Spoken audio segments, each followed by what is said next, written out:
Walmart ഫ്ലിപ്കാർട്ടിനെ $16 billion വാങ്ങി. എങ്ങനെയാണ് ഫ്ലിപ്കാർട്ട് ഇത്രയും വലിയൊരു കമ്പനി ആയത്? അതുപോലെ ഒരു കസ്റ്റമർ എന്ന രീതിയിൽ നമുക്ക് എന്തൊക്കെ ഗുണങ്ങളാണ് ഭാവിയിൽ ലഭിക്കുവാൻ സാധ്യതയുള്ളത്? ഇത്രയും കാര്യങ്ങളാണ് ഞാൻ നിങ്ങളുമായിട്ട് ഈ വീഡിയോയിൽ ഷെയർ ചെയ്യാൻ പോകുന്നത്. 2007 ഫ്ലിപ്കാർട്ട് ആ ഒരു പേരിൽ രജിസ്റ്റർ ആവുന്നത്. സച്ചിൻ ബൻസാൽ, ബിന്നി ബൻസാൽ എന്ന ആമസോണിൽ വർക്ക് ചെയ്യുന്ന രണ്ട് എഞ്ചിനീയേഴ്സ് ആണ് ഈ ഒരു ഫ്ലിപ്കാർട്ട് എന്ന കമ്പനിയുടെ ഫൗണ്ടേഴ്സ്. അവർ ആമസോണിൽ വർക്ക് ചെയ്തുകൊണ്ടിരിക്കുന്ന സമയത്ത് അവർക്ക് തോന്നി, എന്തുകൊണ്ട് ആമസോൺ പോലെയുള്ള ഒരു ഓൺലൈൻ സംരംഭം ഇന്ത്യക്കകത്ത് തുടങ്ങിക്കൂടാ. അതിന്റെ ഭാഗമായിട്ടാണ് അവർ flipkart.com എന്ന ഒരു സംരംഭം ഇന്ത്യയിൽ തുടങ്ങുന്നത്.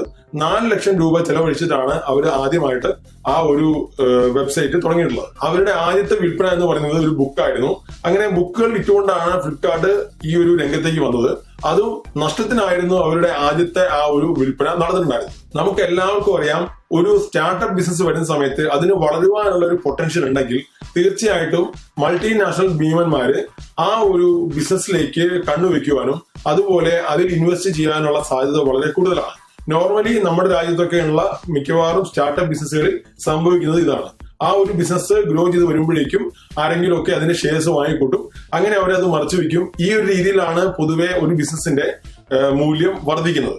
അതുപോലെ തന്നെ ആ ഒരു ബിസിനസ് ഏത് രീതിയിൽ വർക്ക് ചെയ്യുന്നു എന്നതും മറ്റൊരു ഫാക്ടറാണ്. നമ്മൾ ഫ്ലിപ്കാർട്ടിന്റെ കാര്യം പറയുന്ന സമയത്ത് മൈക്രോസോഫ്റ്റ് ഫ്ലിപ്കാർട്ടിൽ ഒരുപാട് പണം ഇൻവെസ്റ്റ് ചെയ്യുകയും അവരുടെ ഒരുപാട് ഷെയറുകൾ വാങ്ങിക്കൂട്ടുകയും ചെയ്തു. കൂടാതെ ഫ്ലിപ്കാർട്ട് എന്ന വെബ്സൈറ്റ് ഒന്നുകൂടെ ഡെവലപ്പ് ചെയ്യുന്നതിന് ഒരുപാട് സെർവറുകൾ നൽകുകയും ചെയ്തു. ഇതിനു പുറമെ കഴിഞ്ഞ ഏകദേശം 8-9 മാസം മുമ്പ് സോഫ്റ്റ് ബാങ്ക് ഫ്ലിപ്കാർട്ടിൽ $2.5 ബില്യൺ ഇൻവെസ്റ്റ് ചെയ്യുകയും 20% ഷെയറുകൾ വാങ്ങുകയും ചെയ്തു. വാൾമാർട്ടിന്റെ വരവ്.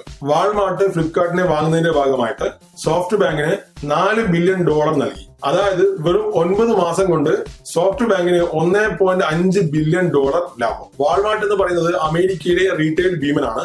അതായത് നമ്മുടെ നാട്ടിൽ ബിഗ് ബസാർ ഒക്കെ ഉള്ളതുപോലെ, ഇന്ത്യയിൽ ബിഗ് ബസാർ ഉള്ളതുപോലെ അമേരിക്കയിൽ മിക്കവാറും സ്ഥലങ്ങളിലെല്ലാം ഉള്ളത് വാൾമാർട്ടിന്റെ ഔട്ട്ലെറ്റുകളാണ്. അതുപോലെ തന്നെ അമേരിക്കയിൽ നിലനിൽക്കുന്ന മറ്റൊരു കമ്പനിയാണ് ആമസോൺ. ഈ ആമസോൺ ഉള്ളത് ഓൺലൈൻ ലോകത്താണെങ്കിൽ വാൾമാർട്ട് ഉള്ളത് റീറ്റെയിൽ ലോകത്താണ്. അതുകൊണ്ട് തന്നെ എപ്പോഴും ഇവർ തമ്മിലുള്ള ഒരു കോമ്പറ്റീഷൻ അവിടെ നമുക്ക് കാണാൻ സാധിക്കും. അതുകൊണ്ട് തന്നെ വളരെയേറെ കാലമായിട്ട് വാൾമാർട്ട് ട്രൈ ചെയ്തുകൊണ്ടിരിക്കുകയാണ് ഓൺലൈൻ ലോകത്തേക്ക് വരാനായിട്ട്. അങ്ങനെ നിൽക്കുമ്പോഴാണ് അവർക്ക് ഇന്ത്യയിൽ ഒരു ചാൻസ് കിട്ടുന്നത്. ഇന്ത്യയിലെ കാര്യം നമ്മൾ പറയുന്ന സമയത്ത് ആമസോണിനേക്കാളും ഒരു പടി മുമ്പിലാണ് ഫ്ലിപ്കാർട്ട്. ഫ്ലിപ്കാർട്ടിന്റെ കയ്യിൽ 32% മാർക്കറ്റ് ഷെയറും ആമസോണിന്റെ കയ്യിൽ 31% മാർക്കറ്റ് ഷെയറുമാണുള്ളത്. അതായത് ഒരു ദിവസം ഫ്ലിപ്കാർട്ടിൽ 10 ലക്ഷം പ്രൊഡക്റ്റുകൾ വിൽക്കുന്നുണ്ടെങ്കിൽ ആമസോണിൽ 9 ലക്ഷം പ്രൊഡക്റ്റുകളാണ് വിൽക്കപ്പെടുക എന്നർത്ഥം. അങ്ങനെ ആമസോണിനേക്കാളും മുമ്പിലുള്ള ഫ്ലിപ്കാർട്ടിൽ പണം ഇൻവെസ്റ്റ് ചെയ്യാനുള്ള ഒരു ചാൻസ് കിട്ടിയപ്പോഴായിരിക്കണം വാൾമാർട്ട് ഇവിടെ വന്നിട്ട് ഫ്ലിപ്കാർട്ടിനെ അക്വയർ ചെയ്തത്. ഇപ്പോൾ വാൾമാർട്ടിന്റെ കയ്യിൽ ഫ്ലിപ്കാർട്ടിന്റെ 77% ഷെയറുകളാണുള്ളത്. ഇത്രയും ഷെയറുകൾ വാങ്ങുന്നതിന് വാൾമാർട്ടിന് $14 ബില്യൺ ചിലവായി. ബാക്കിയുള്ള $2 ബില്യൺ അത് നമുക്ക് ഓഫീസ് ആയിട്ടൊക്കെ ഭാവിയിൽ കിട്ടും. പക്ഷേ ഇവിടെ എടുത്തു പറയേണ്ട ഒരു കാര്യം, ആമസോണും അമേരിക്കൻ കമ്പനിയാണ്, വാൾമാർട്ടും അമേരിക്കൻ കമ്പനിയാണ്. പല പ്രൊഡക്റ്റുകളും നമ്മൾ ആമസോണിൽ നോക്കിക്കഴിഞ്ഞാൽ, പ്രത്യേകിച്ച് അത് US ഇമ്പോർട്ടർ ആണെങ്കിൽ അതിന് ആമസോണിൽ വില കുറവായിരിക്കും, ഫ്ലിപ്കാർട്ടിൽ വില കൂടുതലായിരിക്കും.